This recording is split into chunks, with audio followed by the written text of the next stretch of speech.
Hello, and welcome to the Pharmacy Times News Network. I'm Ashley Talamo, publisher of Pharmacy Times, and your host for our Pharmacy Week in Review.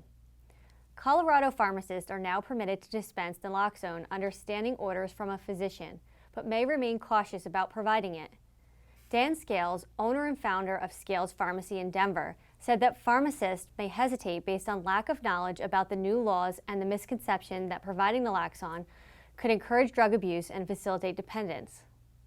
However, he told Pharmacy Times, as pharmacists, we should be taking every opportunity to further our role in the communities we serve, and the new laws and states created protocol allow us to do that. The FDA recently approved the first cholesterol-lowering PCSK9 inhibitor, Praluent. This product may be used in addition to diet and statin therapies in patients with heterozygous familial hypercholesterolemia or with known cardiovascular diseases who have not been able to adequately lower their cholesterol on statins. The self-injected drug is expected to cost between $7,000 and $12,000 a year. This summer, pharmacists may be asked questions about how patients can lower their triglycerides. The Cannes Lions Health Award recently gave AstraZeneca the top prize for pharma for its disease awareness efforts. The Take It From a Fish campaign consisted of several episodes of a fish talking about how to lower triglycerides.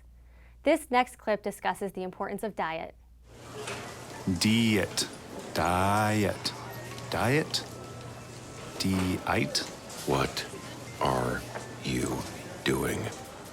Have you ever noticed that the word diet is kind of funny sounding? I had to ask. I mean, you'd think that something so important like a healthy diet to help a person lower their triglycerides would have a word with more panache. Pharmacists can be a good counseling resource for obese patients interested in losing weight.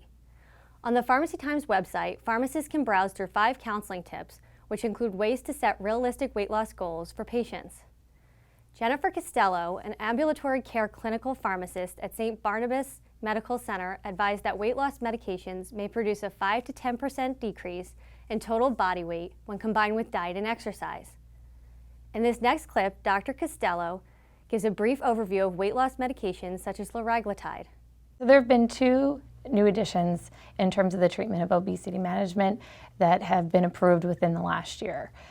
They work completely differently. Their mechanisms are completely different, but the end game is that they've been associated with statistical significant weight loss. The first one is liraglutide. It sounds familiar because it is. It was initially approved for the use in diabetes.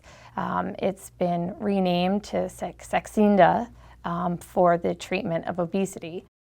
A popular story on our Facebook page covered the first FDA-approved diagnostic test to distinguish between HIV types. Several pharmacists commented in favor of the new screening test, which is manufactured by Bio-Rad. For more great coverage and practical information for today's pharmacists, visit our website and sign up for our daily e-news. And don't forget to follow us on Facebook, Twitter, and Instagram. Thanks for watching our Pharmacy Week in Review. I'm Ashley Talamo at the Pharmacy Times News Network.